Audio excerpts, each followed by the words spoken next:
Before I tell you about the crazy outcome of the story, let me know where you are watching from in the comments.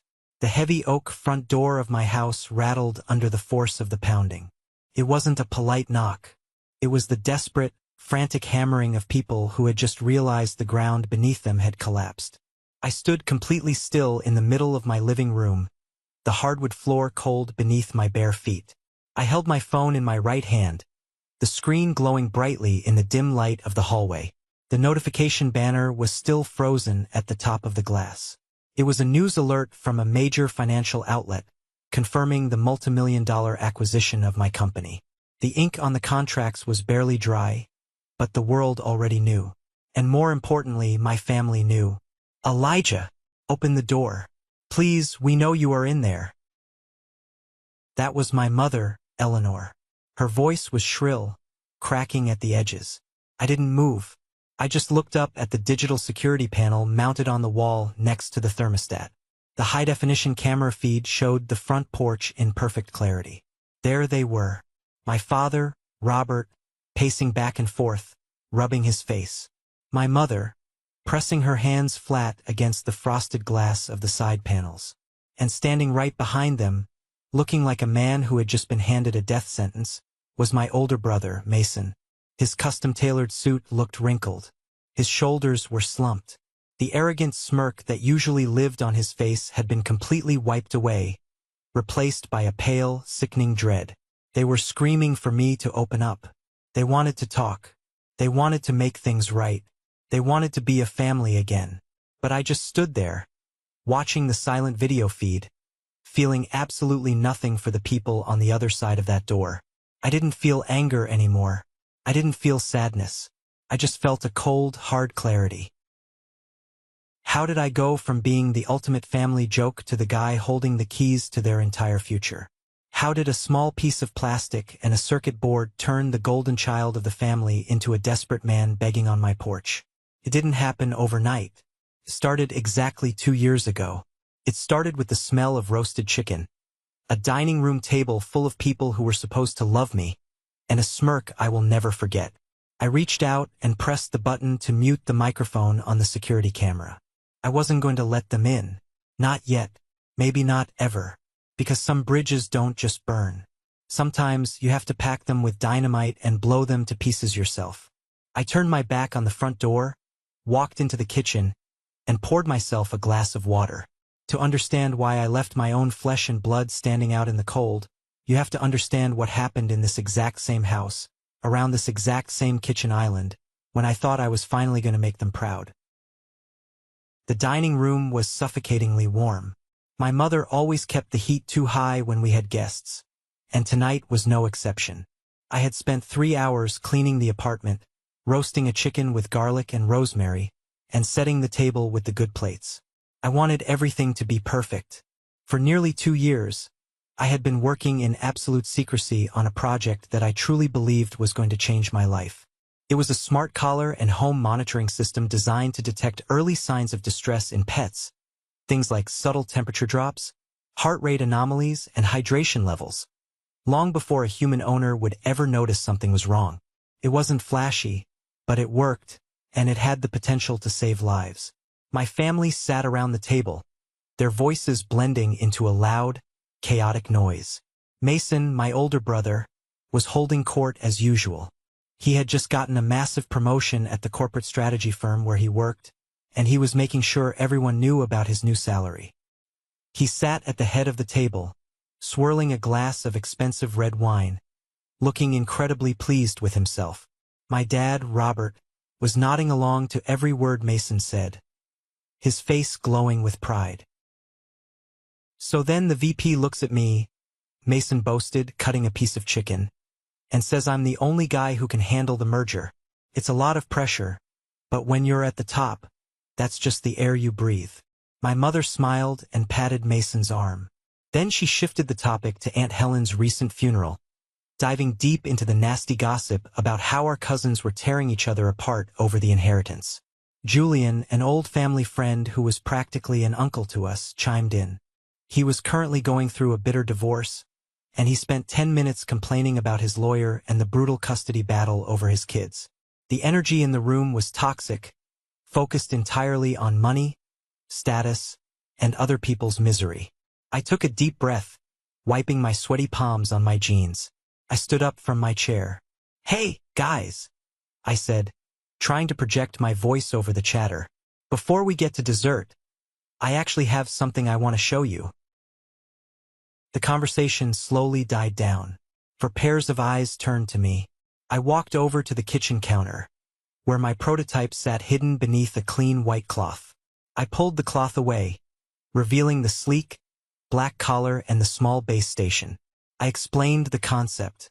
I talked about the sensor technology, the early warning algorithms, and how it could prevent sudden pet emergencies. I spoke from the heart, explaining how I had drained the last of my old college fund just to buy the raw materials for the circuitry.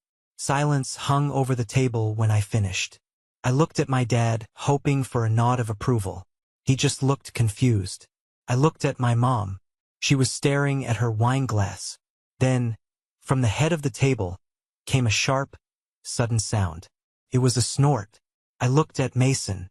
He was leaning back in his chair, his arms crossed over his chest. That familiar, condescending smirk was plastered across his face. He looked at the device, then looked at me. "That gadget of yours is a joke," Mason said, his voice dripping with absolute certainty. "Nobody's buying it. You're better off sticking with your regular job, little brother. Let the real engineers handle the tech world." I felt the blood rush to my face. I opened my mouth to defend the data, to explain the market research, but before I could get a single word out, Julian let out a loud chuckle. Then my dad started laughing. A booming, chest-deep laugh. My mom covered her mouth, giggling softly. Within seconds, the whole family burst into laughter. It wasn't polite, uncomfortable laughter. It was the carefree, booming laughter of people who genuinely found my ambitions hilarious. They looked at me like I was a little kid holding up a macaroni painting and calling it a masterpiece. My jaw clenched so hard my teeth ached. I felt a vein pulse hot against my temple. I didn't yell. I didn't flip the table. I just stood there, gripping the edge of the counter, feeling the humiliation burn into my skin like a branding iron. I looked at Mason, who raised his wine glass to me in a mock toast, his eyes sparkling with malice. Right then, in that room filled with the smell of garlic and the sound of my family's mockery, something inside me snapped shut. The boy who wanted their approval died, and the man who was going to take everything from them took his first breath. I didn't know it then, but their careless laughter was drafting the exact blueprint for their own downfall. The rest of the dinner was a blur. I went through the motions, clearing plates, serving coffee, and forcing a tight, dead smile whenever someone spoke to me. By the time they finally got up to leave, I felt completely hollowed out. I stood by the door, handing out coats. Mason clapped me hard on the shoulder as he walked past. "Keep dreaming, kid," he whispered, a smirk still dancing on his lips. After the front door clicked shut, the silence in the apartment was deafening. I walked back into the kitchen and began violently scraping leftover food into the trash can. The scrape of the fork against the ceramic plates was the only sound in the room. I loaded the dishwasher, my movements rigid and mechanical. I needed to take the trash out to the alley. I grabbed the heavy black bags and pushed open the back door. As I walked down the narrow side path alongside the building, I heard voices coming from the driveway. My family hadn't left yet. They were lingering near Julian's car. I stopped in the shadows, hidden by a large oak tree, and listened. "I just feel bad for him." My mother's voice drifted over the cool night air. "He tries so hard, but he's not realistic. I wish he would just settle down and find a normal job." "Mom, you indulge him too much," Mason replied. I could hear the sneer in his voice without even seeing his face. "If you don't tell him the truth, who will? That collar thing is garbage. Some kid in a garage isn't going to disrupt the pet industry. He's embarrassing himself." Julian laughed, a raspy, ugly sound. "The kid's a dreamer, Eleanor. Let him play with his little toys. Just don't let him ask you for a loan when he goes broke." I know, my mother sighed. I just won't mention it again. Maybe if we ignore it, he'll give it up and focus on something practical. I stood perfectly still in the darkness. My fingers dug into the plastic of the trash bags until my knuckles turned white. My chest felt tight, like a steel band was being ratcheted around my ribs. It wasn't just Mason. It was all of them. My mother, the woman who was supposed to be my safe harbor, had just completely written me off. She chose to protect the ego of her golden child rather than defend my dignity. I threw the trash bags into the dumpster. The heavy metal lid slammed shut with a sound like a gunshot. I walked back inside my apartment, locked the door, and leaned against it. I closed my eyes, letting the reality of what I had just heard wash over me. I wasn't going to be protected in this family. I was never going to be respected as long as I remained the underdog. If I wanted a seat at the table, I couldn't just ask for it. I had to build my own table, and I had to make sure they couldn't afford to sit at it. I walked over to the kitchen island, picked up the white cloth, and threw it in the trash. I looked down at the black plastic collar and the exposed wires of the base station. The device looked raw and unfinished, but the data logs didn't lie. I knew what I had. I grabbed my phone and scrolled through my contacts until I found Nicholas. Nicholas was a brilliant software engineer I knew from my university days.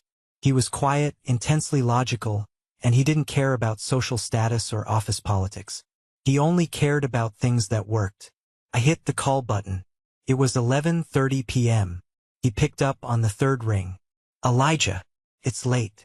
I need your help," I said, my voice low and steady. "I have the hardware built. The biosensors are tracking perfectly, but the server bridge keeps lagging, and I can't write the code fast enough to fix it before I run out of money. I need a partner."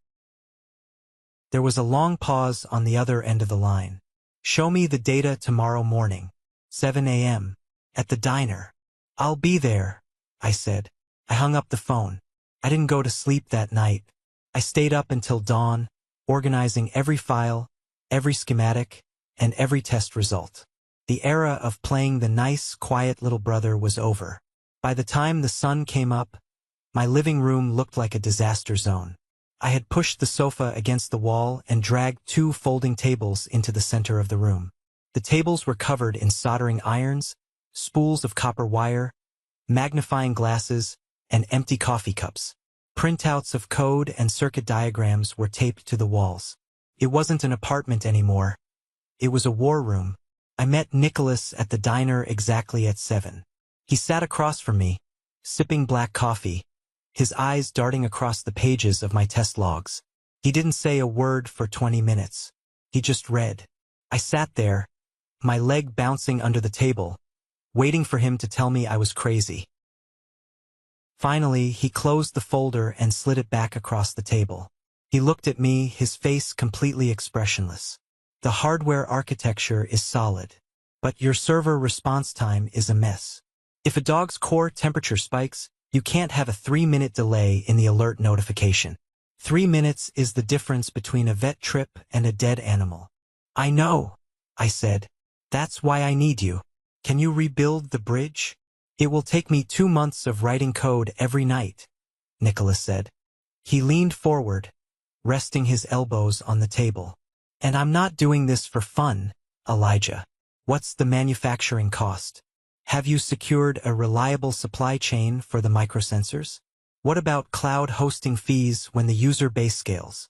He hit me with a barrage of questions. Questions about overhead, profit margins, server stability, and patent law. It was brutal, but it was exactly what I needed. For the first time, someone wasn't looking at my invention as a cute hobby. Nicholas was looking at it as a business. "I drained my college fund to buy the prototyping equipment," I told him, looking him dead in the eye. "I have exactly $4,000 left in my checking account. I can pay for the server space for 3 months. After that, we either have a working product to pitch to investors or I go bankrupt." Nicholas studied my face. He saw the desperation, but he also saw the resolve. "Okay," he said simply. "We split equity 60-40. I want control over the software architecture. You handle the hardware and the business pitch." "Deal," I said. reaching across the table to shake his hand. For the next 8 weeks, my life ceased to exist outside of that apartment. I went to my day job at a logistics company, stared blankly at spreadsheets for 8 hours, and then rushed home to solder motherboards until my eyes bled. Nicholas would show up at 6 in the evening, open his laptop, and type furiously until 2 in the morning. We ate cold pizza and stale bagels. We barely spoke to each other unless it was about voltage regulators or packet loss. Every time I felt my eyes drooping, every time my back cramped so hard I wanted to scream, I forced myself to remember the sound of my father's booming laugh. I pictured Mason's smirk. I played the audio of my mother's disappointed sigh in my head on a continuous loop. It was a dark, toxic fuel, but it burned incredibly hot, kept me awake. One night, Nicholas looked up from his screen, rubbing his tired eyes. "You're pushing too hard, man. You're going to burn out before we even get to the alpha test." "I don't have the luxury of burning out," I snapped, tightening a screw on a plastic casing so hard the screwdriver slipped and gashed my thumb. I didn't even flinch. I just wrapped a paper towel around it and kept working. If this fails, I have to go back to them and admit they were right. I'd rather die at this desk. Nicholas looked at my bleeding hand, then looked back at his screen. He didn't argue. He just typed faster. We were building something real, and the closer we got to a finished product, the heavier the pressure became. The stakes weren't just financial anymore. This was about survival. The deeper we got into the testing phase, the worse things seemed to get. It's a cruel truth about technology. The moment you fix one critical error, 3 new ones instantly spawn in its place. We hit a wall during the 7th week. The biosensors were accurately reading the heart rates of the test animals. We had recruited a dozen friends with dogs to let us attach the prototype collars, but the base stations kept dropping the Wi-Fi connection randomly. I was sitting on the floor at 3 in the morning, surrounded by disassembled plastic shells, a multimeter in one hand and a cold cup of coffee in the other. I felt physically ill. My head was pounding, and my vision was blurring at the edges. The money was almost gone. The server hosting bills were due in 5 days. My phone buzzed on the floor next to me. The screen lit up in the dark room. It was a text from Mason. "Hey bro, mom said you skipped Sunday dinner again. Still playing in your laboratory? Let me know if you need to borrow some cash for groceries. I just got my quarterly bonus." I stared at the glowing text. My teeth clamped together so tightly my jaw popped. It was the perfect passive-aggressive strike, wrapped in fake concern, but designed entirely to remind me of my poverty and his success. He didn't want to help me, he wanted me to grovel. He wanted me to admit defeat. Mason thought his texts were breaking me down. He didn't realize he was just handing me the matches to burn his kingdom down. I threw the phone across the room. It bounced harmlessly off the sofa. I grabbed the multimeter and slammed the metal prongs against the circuit board, testing the voltage on the Wi-Fi chip for the 100th time. It was stable. The hardware was fine. "It's not the board," I muttered to myself, my voice hoarse. "It's the firmware. It has to be." I dragged myself up from the floor and walked over to Nicholas, who was asleep in my desk chair, his head resting on his keyboard. I shook his shoulder roughly. "Wake up," I demanded. "We have a memory leak in the firmware. The Wi-Fi chip is flooding with garbage data and rebooting to clear the cache." Nicholas groaned, rubbing his face and squinting at the harsh light of the monitors. "Elijah, it's 3 a.m. My brain is mush." "I don't care," I said, my voice dangerously calm. "Find the leak. Now." He saw the look in my eyes. It wasn't a request. Nicholas sighed, cracked his knuckles, and started diving back into the lines of code. I sat beside him, watching the terminal scroll. We sat in silence for 2 hours.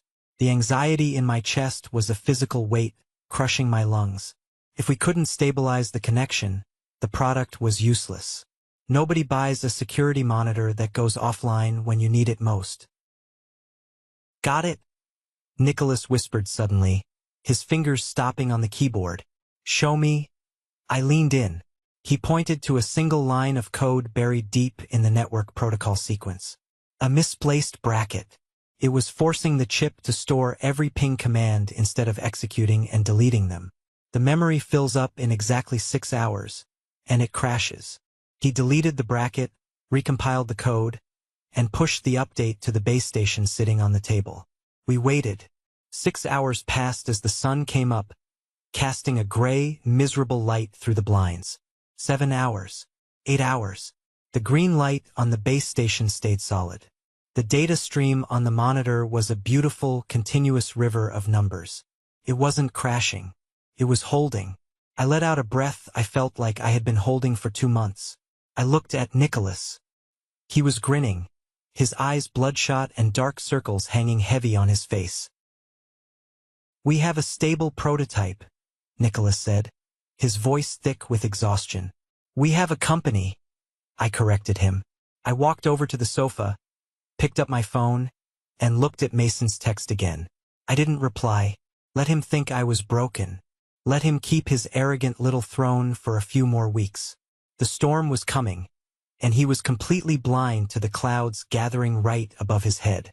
2 days after we stabilized the prototype, we hit another wall. But this one wasn't a technical glitch. It was sabotage. I was sitting at my desk, reviewing the user logs from our 12 beta testers.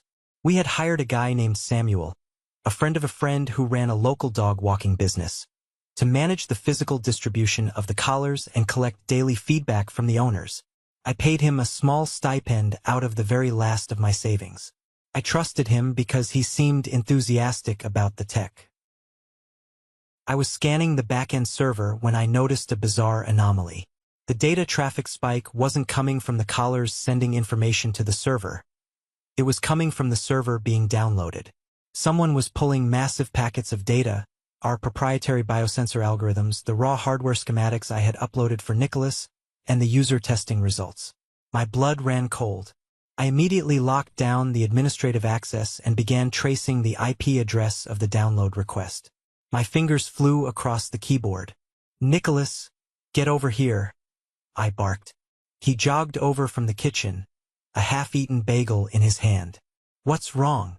"Look at this outbound traffic." I pointed at the screen. "Someone just cloned our entire development folder. All the schematics. All the code architecture." Nicholas dropped the bagel. "Are you kidding me? Did we get hacked?" "No," I said, my eyes tracking the command history. "This wasn't a brute force attack. Someone used an authorized credential. They logged in through the beta management portal." I pulled up the user ID associated with the download. It was Samuel's account. "Samuel?" Nicholas frowned, utterly bewildered. "Why would a dog walker steal our schematics?" "He wouldn't," I said, my voice hardening. "He doesn't know a resistor from a capacitor. He's pulling this for someone else." I felt a sickening twist in my gut. I opened the terminal and ran a trace route on the IP address that Samuel had forwarded the data to.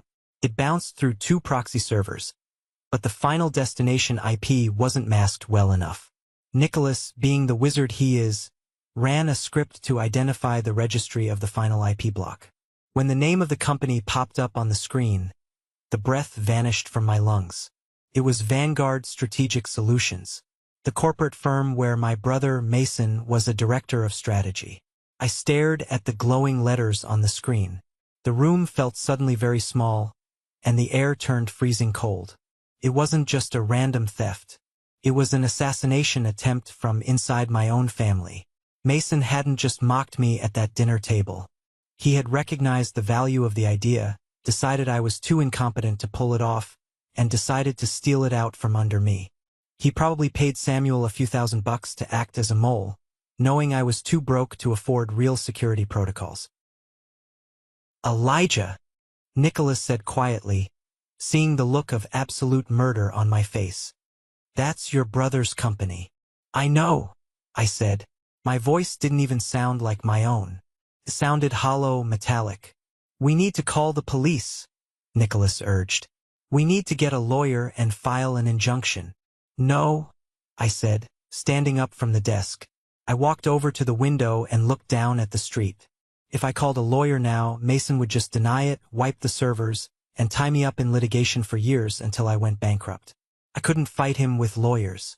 I had no money. I had to fight him with something else. I felt a dark, thrilling energy start to spread through my veins. The betrayal didn't break me. It liberated me. Any lingering guilt I had about cutting my family out of my life vanished instantly. Mason had crossed the line from being an arrogant bully to an active enemy. He wanted to play corporate espionage? Fine. But he was severely underestimating the guy he was playing against. "We aren't calling the police?" I turned back to Nicholas, a cold smile forming on my face. "We are going to let him steal it." Nicholas stared at me like I had lost my mind. "Are you insane? He has our core algorithms. He has the version we uploaded yesterday." I corrected him. "Sit down, Nicholas. We have some fake code to write." Nicholas didn't argue. He knew that tone of voice.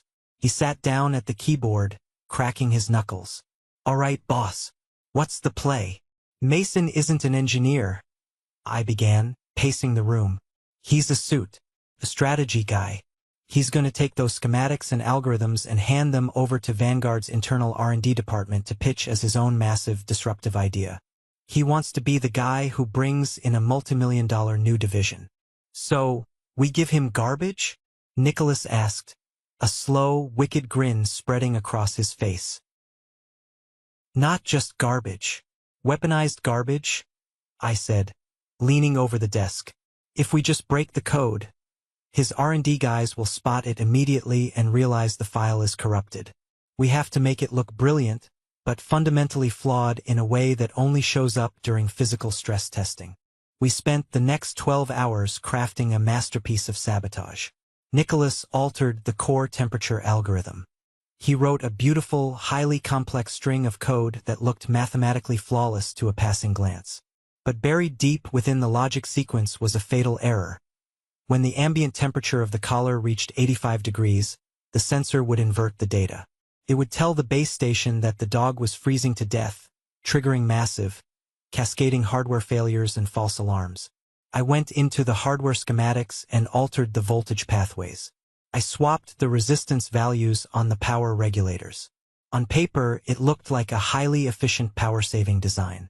In reality, if anyone actually built a prototype using those specs, the battery would overheat and melt the plastic casing within 20 minutes of being turned on. "This is diabolical," Nicholas muttered as he compiled the fake files. "If a corporate R&D team builds this and presents it to a board of directors, the thing is going to literally catch fire." "Exactly," I said. My eyes locked on the screen. We unblocked Samuel's access portal. We placed the poison files into a folder labeled final_prototype_master and left it sitting right in the open. Then we waited. It didn't take long. At 11:45 p.m., the server logs lit up. Samuel's account logged in. We watched the progress bar in real time as the fake files were downloaded. The outbound IP traced straight back to Vanguard Strategic Solutions. I leaned back in my chair, interlacing my fingers behind my head. A wave of profound satisfaction washed over me. It was the first taste of real justice I had felt in years. Mason had taken the bait. He was going to walk into his company's boardroom, chest puffed out, claiming he had revolutionized the pet tech industry, and he was going to hand his bosses a ticking time bomb. "All right," I said, standing up and grabbing my jacket. "The trap is set.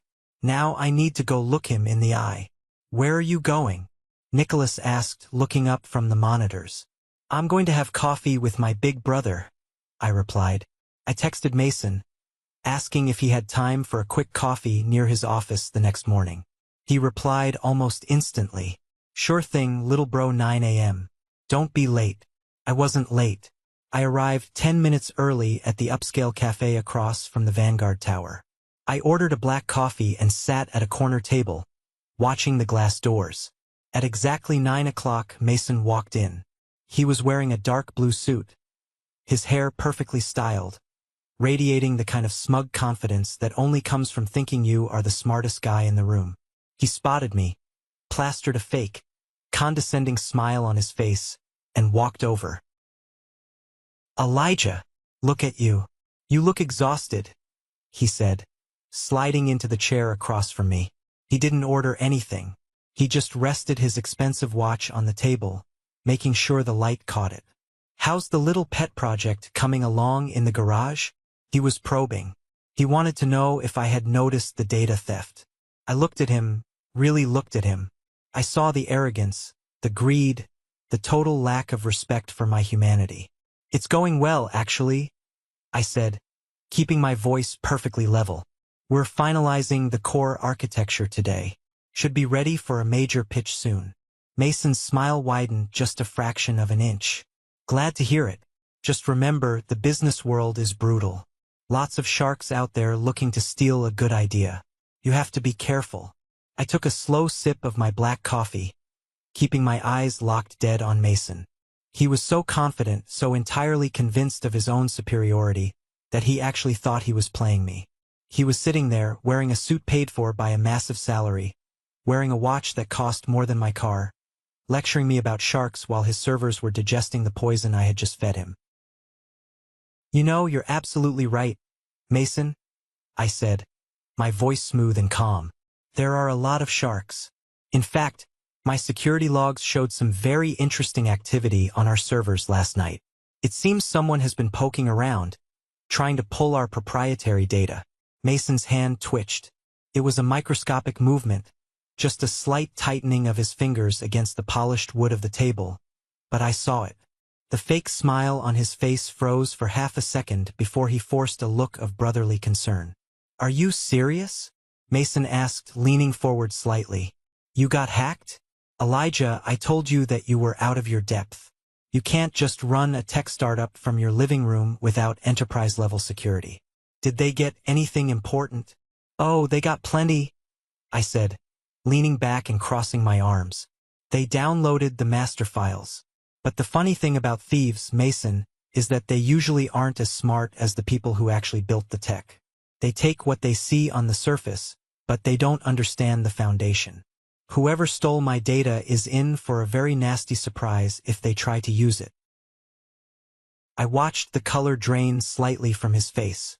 The cocky gleam in his eyes wavered, replaced by a flicker of genuine uncertainty. He shifted his weight in the chair, pulling his arm off the table. "What does that mean?" he asked, his voice dropping a half octave, losing the patronizing tone. "It means—" I smiled, a cold, sharp expression that didn't reach my eyes. "That stealing a blueprint doesn't mean you know how to build the house, especially if the architect intentionally drew the load-bearing walls in the wrong place." Mason stared at me. For a long, silent moment, the noise of the coffee shop around us faded away.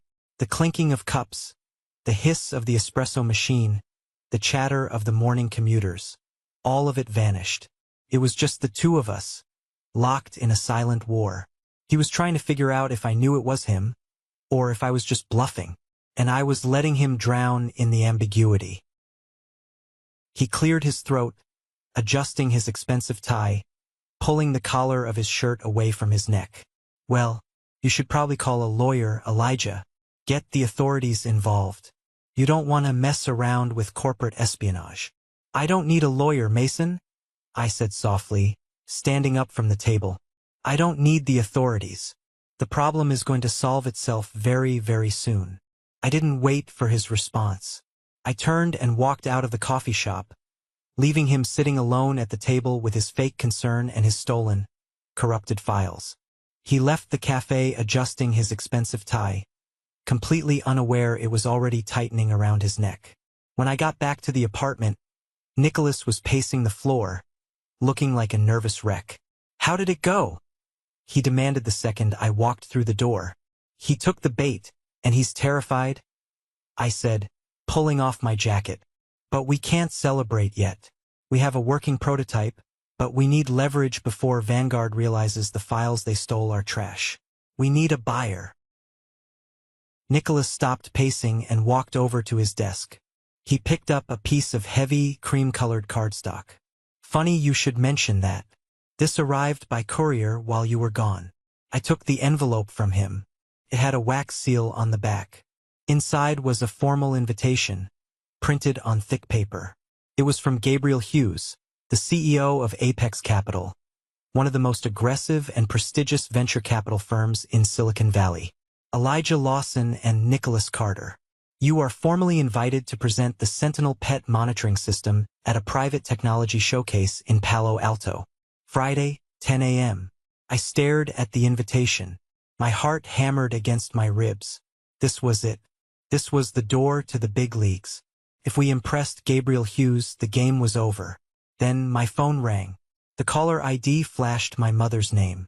I let the phone ring 4 times before I swiped to answer.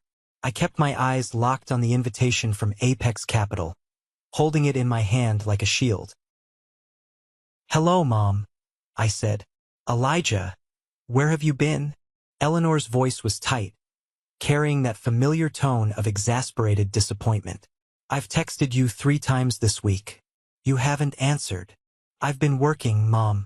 I'm very busy right now," I replied, keeping my tone completely flat. "Well, you need to make time this weekend," she said, her voice dropping into a demanding register. "It's Julian's 50th birthday party on Friday. He rented out the country club. The whole family is going. Your father expects you to be there."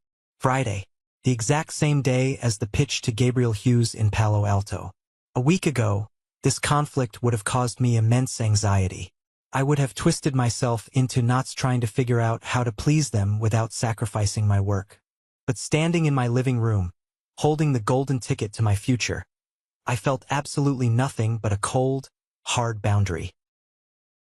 "I can't make it, Mom," I said simply.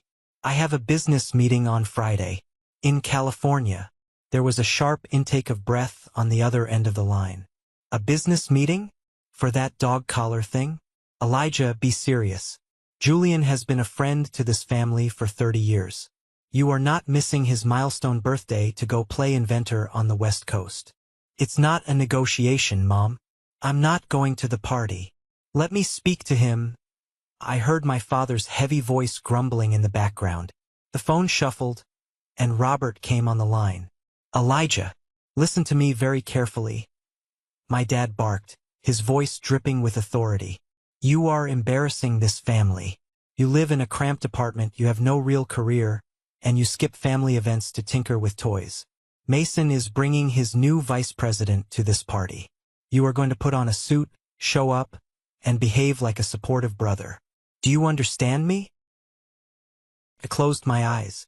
I pictured them standing in their immaculate kitchen, completely convinced of their right to dictate my life. I pictured Julian, the man who laughed in my face, going through his bitter divorce, expecting me to worship at his altar. And I pictured Mason, a thief in a custom suit, waiting for me to bow my head and play my part as the family failure. "Dad," I said, my voice dropping so low and hard it surprised even me.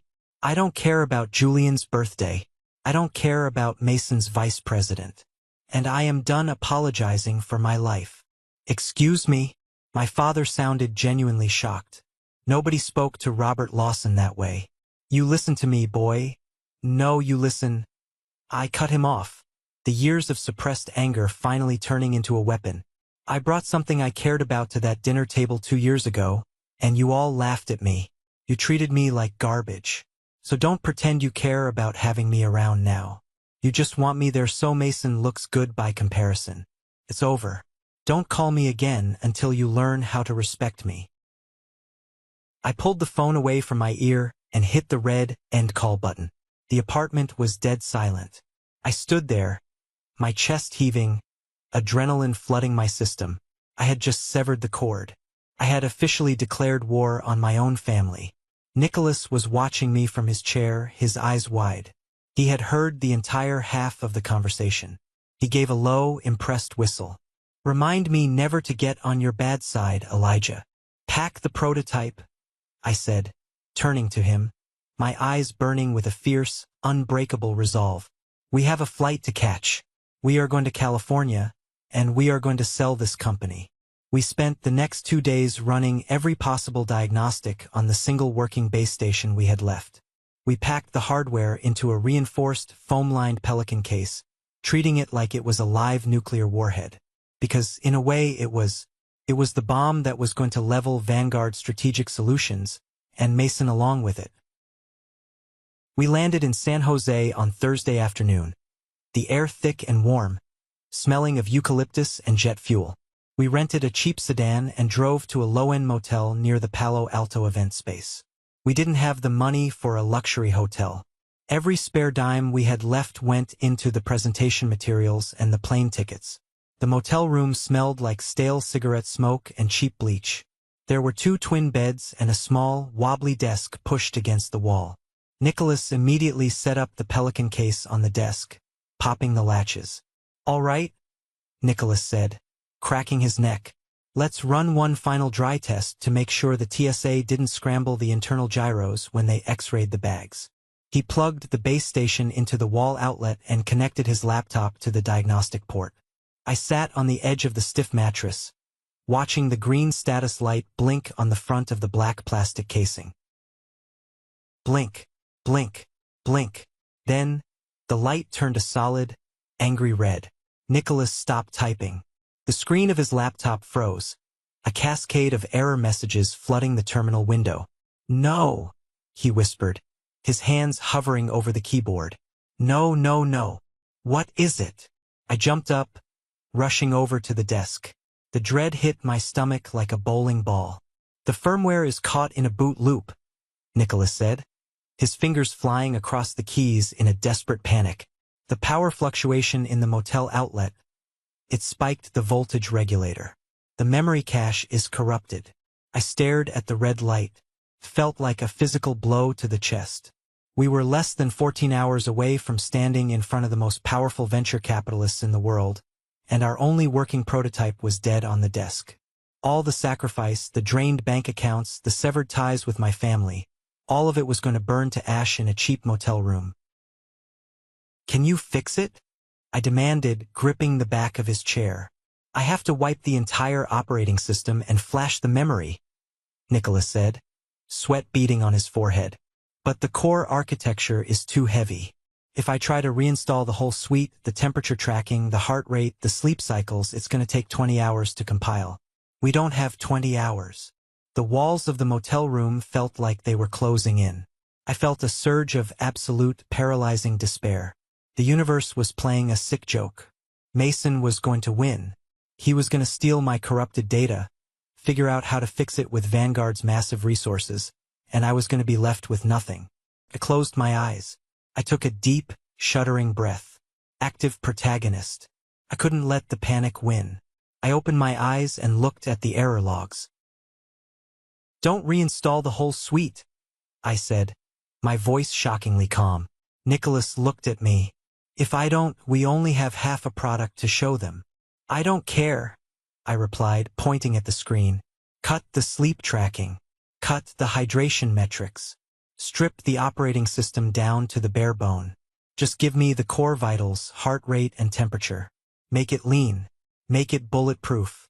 Can you do that by 8 a.m.? Nicholas stared at the screen, calculating the logic pathways in his head. He gritted his teeth. "It's going to be a brutal hack job. The interface will look raw." "Gabriel Hughes isn't investing in a pretty interface," I said, my voice hard as flint. "He's investing in the math. Do it." For the next 10 hours, that motel room became a pressure cooker. Nicholas didn't sleep. He didn't eat. He drank 3 cans of energy drink and stared at the screen until his eyes were bloodshot. I sat on the floor, manually checking the physical connections on the circuit board, replacing the blown voltage regulator with a spare from our toolkit. At 6:30 a.m., as the sun began to peek through the thin curtains, the red light flickered, turned yellow, and then settled into a solid, beautiful green. The system was alive. It was raw, it was stripped down, but it was functional. "We're in business," Nicholas rasped, slamming his laptop shut.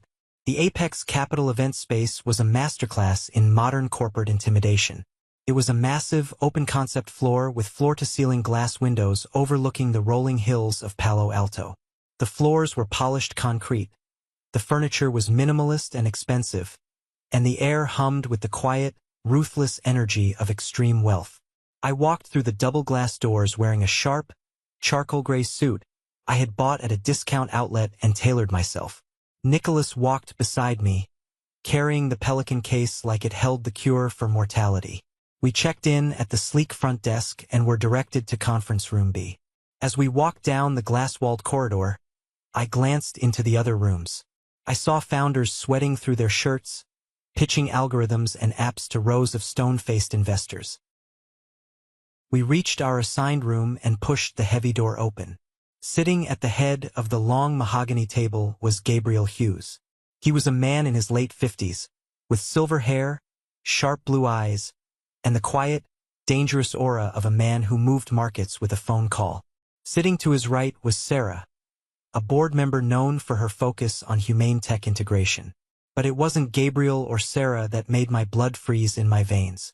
Sitting at the far end of the table, wearing a smug, predatory smile, was Mason, my brother. He was sitting in the room, wearing his Vanguard Strategic Solutions badge, leaning back in a leather chair. Next to him was Adrian, an infamous risk assessment consultant known for tearing startups to shreds. I stopped dead in my tracks. Nicholas bumped into my shoulder, following my gaze. I felt a surge of pure adrenaline flood my system, a hot, electric shock that cleared away the exhaustion of the sleepless night. Mason wasn't just here to watch. Vanguard was clearly one of the corporate partners invited by Apex to observe the pitches. Mason had maneuvered himself into this room specifically to watch me fail, to publicly humiliate me, and probably to ensure Gabriel Hughes passed on my tech so Vanguard could swoop in with the stolen and corrupted version later. Our eyes met across the long table. Mason gave me a slow, almost imperceptible nod, a predator acknowledging its prey. He was fully confident that I was about to walk up to the podium and make a fool of myself. He thought he held all the cards. I didn't flinch. I didn't look away. I stared right back into my brother's eyes, and I let a tiny, razor-sharp smile touch the corner of my mouth. I walked to the front of the room, set the pelican case on the podium, and popped the latches. The loud clack of the metal clasps echoed in the silent room. I pulled out the base station and set it on the table. "Gentlemen, Sarah." I began, my voice steady, projecting confidence I had forged in the fire of absolute desperation. "My name is Elijah Lawson, and I am here to show you how we are going to fundamentally redefine the pet health industry." Adrian, the risk consultant, immediately sighed and clicked his pen. "Mr. Lawson, we've seen 3 pet tech pitches this week. They're all glorified Fitbits for dogs. Please tell me you aren't going to waste our time." I looked at Adrian, then at Gabriel, and finally my eyes landed on Mason. "No, sir," I said, my voice carrying the lethal calm of a man who had absolutely nothing left to lose. "I'm not going to waste your time. In fact, I'm going to expose a massive vulnerability in the current market. Because while other companies are focused on counting steps, and while some corporate strategy departments are busy trying to figure out how to steal flawed algorithms." I paused, letting the words hang in the air. I saw Mason's jaw tighten almost invisibly. "We are focused on preventing fatal medical emergencies before they happen." I plugged the base station into the display monitor. The screen flared to life, showing the raw, stripped-down green interface Nicholas had built in the motel room. It wasn't pretty, but it was about to start a war. "Let me show you," I said, looking directly at my brother. "What happens when you underestimate the architect?" The room was completely silent except for the low hum of the air conditioning unit.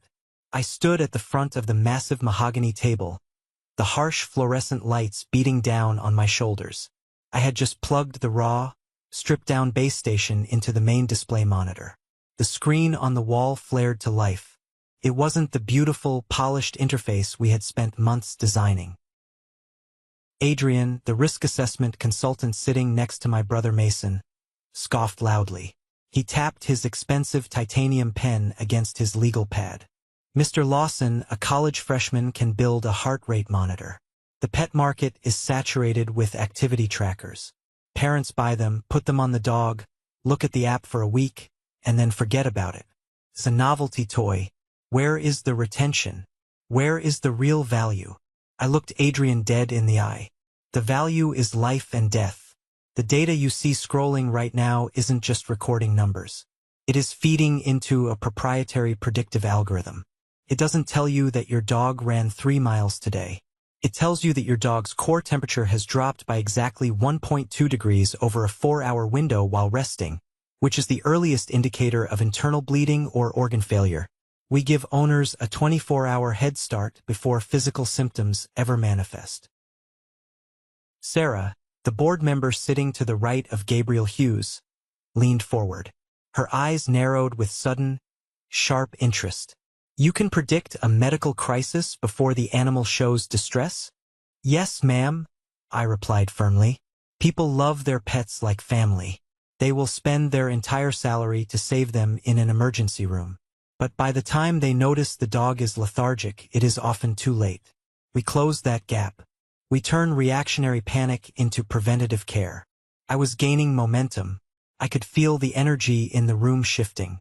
Gabriel Hughes was watching me with an unreadable expression. His fingers steepled beneath his chin. I glanced down the table at Mason. He wasn't smiling anymore. He was staring at the screen, his brow furrowed, realizing that the pitch was actually working. I could almost see the gears turning in his head. He was probably congratulating himself on stealing this exact algorithm from my server 2 days ago. He probably thought his massive promotion was safely locked in. And then disaster struck.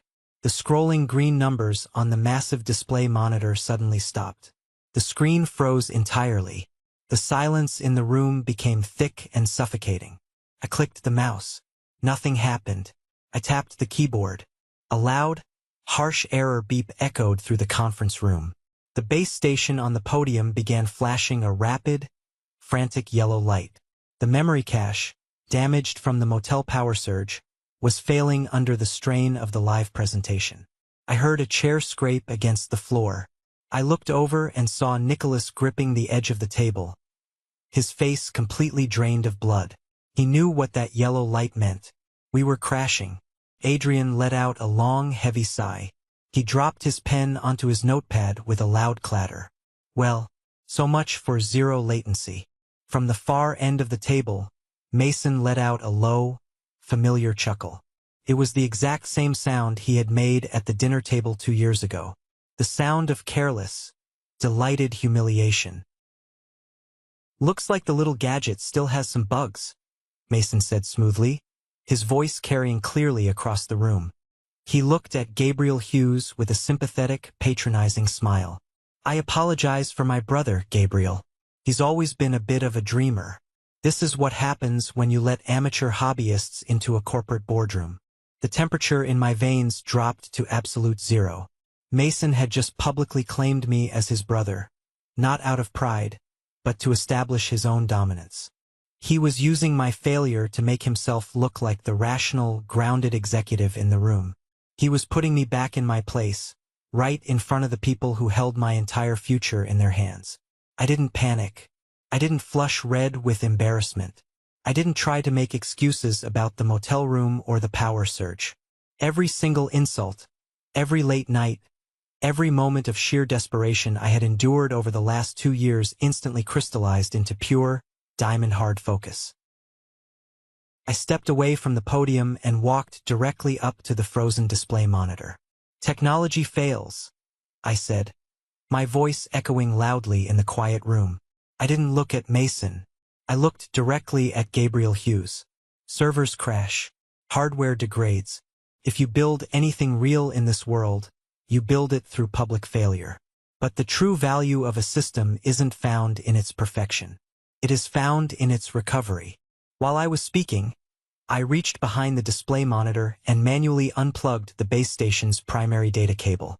I bypassed the frozen user interface entirely. I pulled a small, black USB diagnostic drive from my pocket, the emergency override Nicholas had coded at 4 a.m., and jammed it into the side port of the base station. I hit the manual reboot switch on the hardware. Anyone can sell you a product that works in a controlled laboratory, I continued, typing a brutal string of command codes blindly into the keyboard. But when you are dealing with medical monitoring, you need a system that knows how to save itself when the environment turns hostile. I hit the enter key. The yellow flashing light on the base station went dark for 3 agonizing seconds. The entire room held its breath. Even Adrian stopped leaning back in his chair. Then the light clicked to a solid, brilliant green. The massive display screen wiped completely to black. A second later, the green numbers returned. But this time, they weren't just scrolling. The screen split into 4 quadrants, showing the live data feed, the historical baseline, the predictive threat matrix, and the server stability log. It was running perfectly, faster than before. Recovery time. Under 12 seconds, I said, stepping back from the screen and folding my arms. The system recognized the cache failure, bypassed the corrupted visual interface, and prioritized the transmission of the core biometric data. It didn't lose a single packet of information. Even while it was crashing, it kept monitoring. Sarah let out a soft gasp.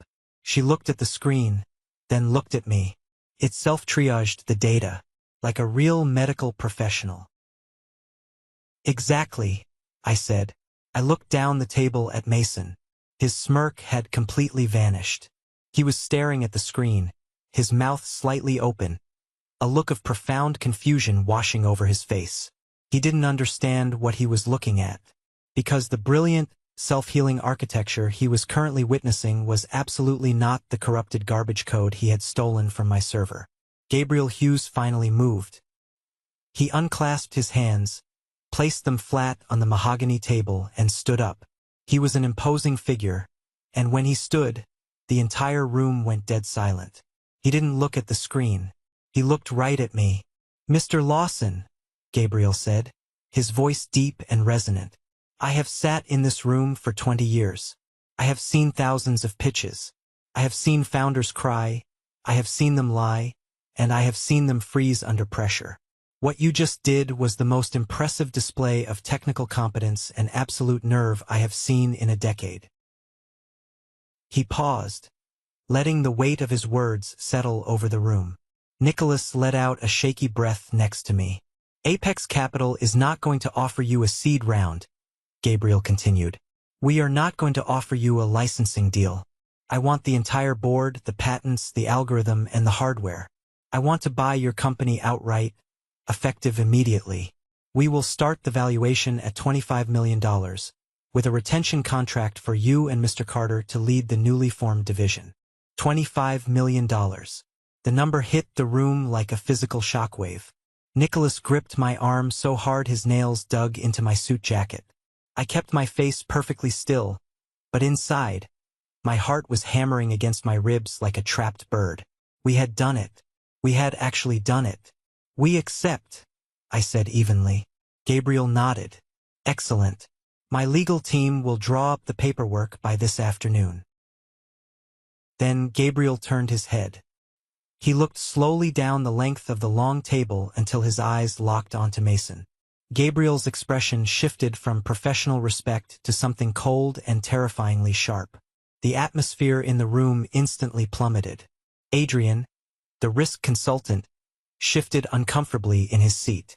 "Now," Gabriel said, his voice dropping to a low, dangerous register. "Let's address the other matter at hand." Mason Lawson, Director of Strategy for Vanguard Strategic Solutions. Mason sat up perfectly straight. He adjusted his tie, trying to quickly paste his confident, corporate smile back onto his face. "Yes, Gabriel. And let me just say, Vanguard is incredibly excited to partner with Apex on this. Finding synergistic opportunities in the tech sector is exactly why my firm sent me here today." Gabriel stared at him. "Vanguard didn't send you here to partner with me, Mason. You are here because Apex Capital initiated a hostile takeover of Vanguard Strategic Solutions 3 weeks ago. We finalized the acquisition at 6 o'clock this morning. I own your firm." The color completely drained from Mason's face. He looked like he had been struck by lightning. His mouth opened, but no sound came out. He looked around the room, frantically searching for a familiar face, but the other executives were staring at him with cold indifference.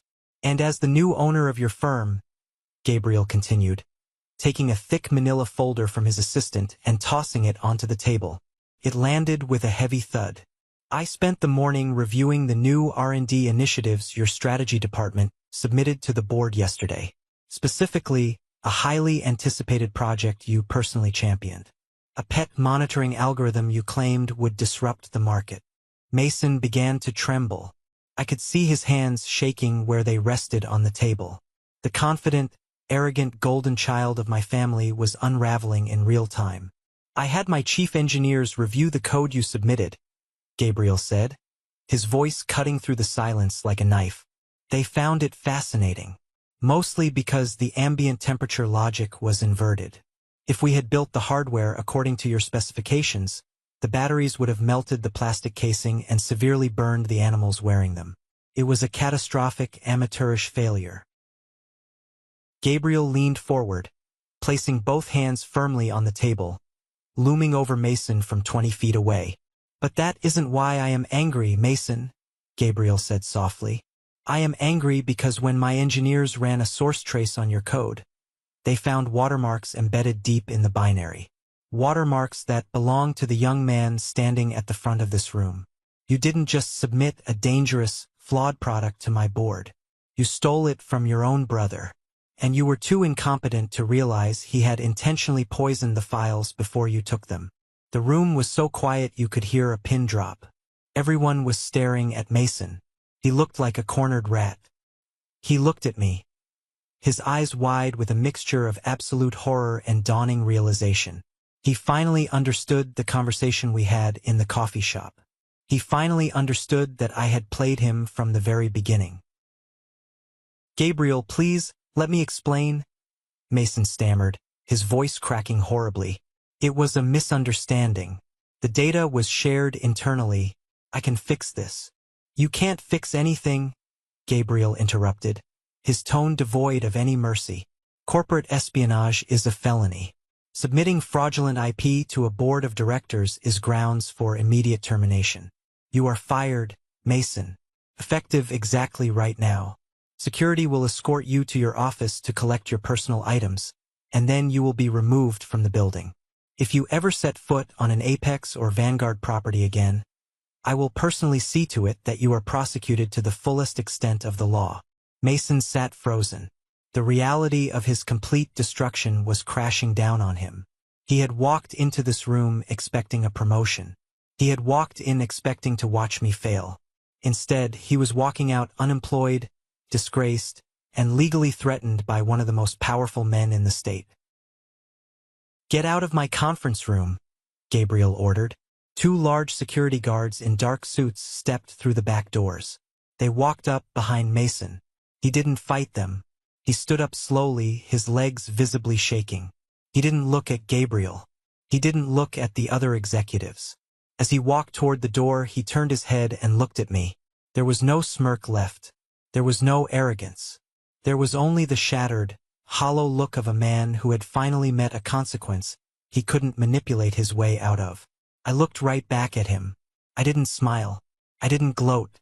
I just gave him the exact same slow, imperceptible nod he had given me when I first walked into the room. The door clicked shut behind him. The garbage had taken itself out. The aftermath of the pitch was a whirlwind of handshakes, legal jargon, and adrenaline. Nicholas and I were escorted to a private executive lounge where we sat down with Gabriel's top lawyers to review the preliminary term sheets. We drank sparkling water and talked about vesting schedules and equity retention.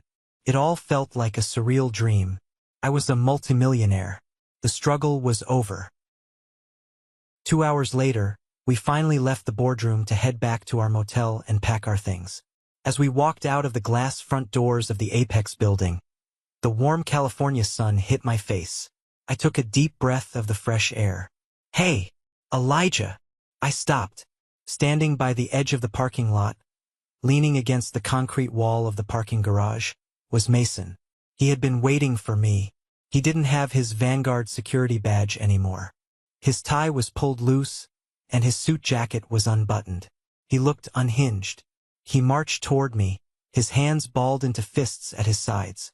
Nicholas immediately stepped forward, ready to intervene, but I put a hand on his chest and held him back. I wasn't afraid of Mason. Not anymore. You set me up, Mason hissed as he got within 3 feet of me. His face was red, and spit flew from his lips. You intentionally gave me bad code. You ruined my life. I lost my salary. I lost my equity. Do you have any idea what you just did to me? I didn't do anything to you, Mason, I said, my voice completely flat. You broke into my server. You stole my intellectual property. You tried to pass it off as your own to get a promotion. All I did was let you dig your own grave. I just handed you the shovel. You think you're so smart, Mason sneered, stepping closer, trying to use his height to physically intimidate me. It was the same tactic he used when we were kids. You think you've won? You're still just the family disappointment. Wait until Mom and Dad hear about this. Wait until I tell them you sabotaged my career. They are going to disown you. I actually laughed. It was a short, sharp bark of genuine amusement. Disown me? Mason, I just sold my company for $25 million. I don't care what Mom and Dad think. Their opinions are completely worthless to me. And they are going to be worthless to you, too, when they realize their golden child is an unemployed thief. Mason raised his hand, his face twisting in sudden, violent rage. I didn't flinch. I just stared at him, daring him to do it. Before he could swing, a smooth, authoritative voice cut through the air. I would strongly advise against that, Mr. Lawson. We both turned. Walking out of the Apex building was David, the lead corporate attorney Gabriel Hughes had assigned to my account. David was wearing a 3-piece suit and carrying a slim leather briefcase. He walked over and stood directly between me and Mason. Who the hell are you? Mason snapped. I am the chief legal counsel for Apex Capital, David said calmly. He reached into his jacket pocket and pulled out a crisp, folded legal document. He handed it to Mason. This is a formal cease and desist order, accompanied by a non-disclosure agreement. It stipulates that you are forbidden from contacting Elijah Lawson, Nicholas Carter, or any employee of Apex Capital. It also forbids you from publicly discussing the events of today's meeting or the proprietary technology you attempted to steal. Mason stared at the paper like it was covered in venom. I'm not signing that. You don't have to, David smiled, a chilling predator smile. But if you violate the terms, Apex Capital will immediately file a civil suit against you for corporate espionage, theft of trade secrets, and tortious interference. We will drain whatever savings you have left, we will place a lien on your property, and we will ensure you spend the next 10 years buried in litigation. You will never work in the corporate sector again. Do you understand? Mason looked at David, then looked at me. The violent rage drained out of him, replaced by the crushing weight of absolute defeat. He was outmatched. He had brought a knife to a gunfight, and he had just realized the guns were all pointed at his head. He crumpled the paper in his fist, turned around, and walked away toward the parking garage.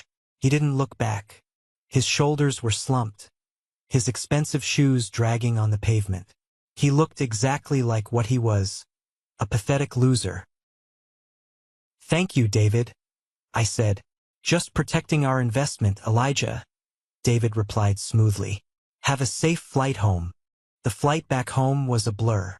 Nicholas slept the entire way, snoring softly against the window. I stayed awake, staring at the clouds, letting the reality of my new life settle into my bones. While I was flying at 30,000 feet, the ground below was already shifting. I found out later exactly how the news broke. Mason hadn't just made an enemy out of me. He had a terrible habit of treating his subordinates like garbage. One of those subordinates was Chloe, his executive assistant at Vanguard. Chloe was the one who managed his calendar, organized his files, and suffered his daily temper tantrums. When Gabriel Hughes fired Mason, Vanguard HR immediately locked down Mason's office and seized his corporate laptop. Chloe was tasked with boxing up his personal items. While she was organizing his desk, she found a thumb drive. It was the drive Mason had used to transfer the stolen files from his personal computer to his Vanguard workstation. But Chloe found something else on that drive. A few weeks prior, Mason had proudly transferred a video from his phone to the drive to show a colleague. It was a video he had secretly recorded under the table during that fateful family dinner 2 years ago. The video showed me standing in the dining room, unveiling my prototype. It clearly captured Mason's voice mocking me, calling my invention a joke, and telling me to stick to my regular job. It captured the cruel laughter of my parents and Julian. Mason had kept the video like a trophy, a digital monument to his superiority. Chloe, who had been routinely belittled by Mason about her own salary and career prospects, watched the video.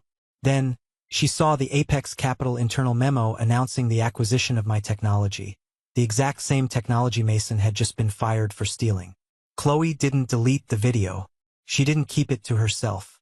She anonymously forwarded the video clip, along with a brief summary of why Mason was actually fired, to every single executive, manager, and associate in the Vanguard corporate directory. By the time my plane landed, the video was viral within the industry. Mason wasn't just fired, he was professionally annihilated. The narrative was perfect, brutal poetry. The arrogant executive who mocked his struggling brother's invention was caught trying to steal it after it proved to be brilliant, and got himself fired by the very company buying the tech. It was the ultimate cautionary tale. His reputation was reduced to ash. No reputable firm would ever hire a man caught committing such blatant, humiliating corporate treason. He was a walking liability. And the fallout didn't stop at the corporate level. The industry gossip inevitably leaked out into the local community. Julian, the family friend who was still dragging his ex-wife through a bitter divorce, heard the rumors from a lawyer friend who worked in corporate law. Julian immediately called my father. My parents had spent their entire lives cultivating an image of perfection. They worshipped success. They paraded Mason around like a show pony, boasting about his promotions and his wealth. Now, the entire community knew that their golden child was a fraud, a thief, and a failure. And worse, they knew that the son they had publicly laughed at, the son they had treated like a joke, was now a multimillionaire who had single-handedly destroyed his brother's career. The social hierarchy of my family didn't just flip. It was completely obliterated. 3 weeks passed. 3 quiet, peaceful, incredibly busy weeks. Nicholas and I moved into a sleek new office space downtown. We hired a team of engineers. We finalized the patent transfers and watched the massive wire transfer from Apex Capital hit our newly formed corporate bank account. It was a staggering amount of money, enough to buy a private island, let alone pay rent. I didn't hear a single word from my family during those 3 weeks. The silence was golden. I knew they were dealing with the fallout of Mason's termination. I knew the shame was eating them alive. They were probably too paralyzed by embarrassment to even pick up the phone. Then, on a Tuesday morning, the embargo lifted. Apex Capital officially announced the acquisition to the public press. The financial news outlets picked up the story immediately. It was a great headline. A scrappy, underfunded startup revolutionizes pet health and gets bought out for $25 million by a Silicon Valley titan. My name was everywhere. My picture was on business blogs. The story of the garage inventor making it big was irresistible. At 8:15 a.m., my phone vibrated on my kitchen counter. It was a text from Aunt Helen's daughter, the cousin who had been fighting over the inheritance. Elijah, oh my God. I just saw the news. We are all so proud of you. Let's get lunch soon. It's been too long. I deleted the text. At 8:20 a.m., another text. This one from Julian. Kid, I always knew you had it in you. Forget what anyone else said. I always believed in your vision. Let me know if you need any advice managing that kind of capital. I deleted that text, too. The hypocrisy was nauseating. These were the same people who sat at my dining room table and laughed until they couldn't breathe. Now they were crawling out of the woodwork, pretending they had been my biggest cheerleaders all along. They smelled the money, and suddenly, my past sins of being poor and ambitious were completely forgiven. By 9 a.m., my phone was ringing constantly. Unrecognized numbers, distant relatives, old high school friends. I turned the phone on silent and tossed it onto the sofa. I didn't care about their congratulations. I didn't care about their sudden, desperate affection. I poured myself a cup of coffee and walked over to the window. I lived in a nice house now, I had moved out of the cramped apartment and bought a modern, secluded property with a large front yard and a heavy oak door. It was quiet. It was safe. Then the doorbell rang. It wasn't a polite chime. It was followed immediately by loud, frantic pounding on the heavy wood of the front door. I froze. I knew exactly who it was. The sharks had smelled the blood in the water, but the truly desperate ones don't use the phone. They show up at your house. Which brings us right back to where this story started. I stood in my living room, watching the high-definition security camera feed on the wall panel. My father, Robert, my mother, Eleanor, and Mason, standing on my porch, screaming my name, begging me to open the door. "Elijah, please, we need to talk to you," my mother cried out, pressing her face near the glass side panel. I watched them for a long time. I watched my father pace, looking stripped of all his usual authority. I watched Mason standing in the back, looking like a hollow shell of the man he used to be. His arrogance was gone. He just looked tired, defeated, and broken. I walked slowly over to the front door. I didn't unlock it. I just pressed the intercom button on the wall panel. "What do you want?" I asked. My voice piped through the external speaker on the porch, loud and clear. All three of them jumped. They crowded around the speaker. "Elijah, son," my father started, trying to inject his old, booming authority into his voice, but it faltered. "Open the door. We're family. We shouldn't be doing this through a speaker." "We aren't family, Robert," I said coldly. "We share genetics. That's it. Now, tell me why you are trespassing on my property, or I'm calling the police." My father flinched at the use of his first name. He looked down at his shoes. Mason stepped forward. He looked up at the camera lens. His eyes were red-rimmed. "Elijah, please. I'm ruined. I can't find a job. The industry blacklisted me. My bank accounts are frozen because of the legal fees Vanguard is threatening me with. I'm going to lose my house." He swallowed hard, his Adam's apple bobbing. "I need your help. You have $25 million. You could make a phone call. You could drop a fraction of that money and save me. I'm your brother." I leaned my forehead against the cool wood of the door. The absolute audacity of it. He tried to steal my life's work, he tried to ruin me, and now he wanted me to save him with the very money he tried to steal. "You aren't my brother, Mason," I said through the intercom. "You're a thief who got caught. You made a bet that I was weak and you lost. I'm not paying your gambling debts." "Elijah, stop it!" my mother screamed, tears streaming down her face. "He made a mistake. He was under a lot of pressure at work. You can't just abandon him. He's blood. He didn't make a mistake." "Mom," I fired back, my voice rising in volume. "He made a calculated decision to destroy me, and you let him." The silence on the porch was deafening. My mother stared at the camera, her chest heaving. "What are you talking about?" my father asked, looking genuinely confused. He looked at my mom. "Eleanor, what does he mean?" My mother covered her mouth with her trembling hands. She looked away from the camera, refusing to meet my father's eyes. "Tell him, Mom," I said through the speaker. "Tell Dad what you knew." She shook her head violently, sobbing. I didn't think he would actually do it." "Do what?" my father demanded, grabbing her arm. "Eleanor, what did he do?" "She knew," I said, my voice cutting through the air like a scythe. "She knew Mason was stealing my data. Julian heard Mason talking about it months ago. They all knew Vanguard was trying to rip off my prototype. She knew her golden boy was a thief, and she didn't say a single word to warn me." My father dropped my mother's arm. He took a step back, looking at her as if she were a stranger. "You knew?